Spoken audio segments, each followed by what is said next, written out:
உமது கட்டளைகள் காட்டும் நெறியில் என்னை நடத்தும். பிப்ரவரி 28ஆம் தேதி வெள்ளிக்கிழமை. பொதுக்காலம் 7ஆம் வாரம். புனித ஹிலாரியஸ் நினைவு. மறையுரை சிந்தனை. ஆண்டவர் இயேசு இன்று திருமணம் என்னும் அருட்சாதனத்தை பற்றி விளக்கி கூறுகின்றார். ஆணும் பெண்ணும் இறைவனால் படைக்கப்பட்டவர்கள். கடவுள் இணைத்ததை மனிதர் பிரிக்காதிருக்கட்டும் என்று ஆண்டவர் கூறுகின்றார்.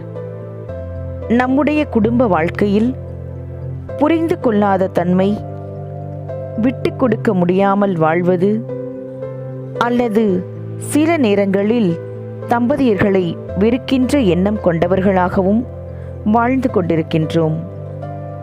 இவ்வெண்ணங்களை விட்டுவிட்டு இறைவன் ஆசீர்வதித்த திருமணம் என்னும் திருவருட்சாதனத்தை நம்பியவர்களாக குடும்பங்களில் சமாதானத்தோடும் ஒற்றுமையோடும் வாழ முயல்வோம்.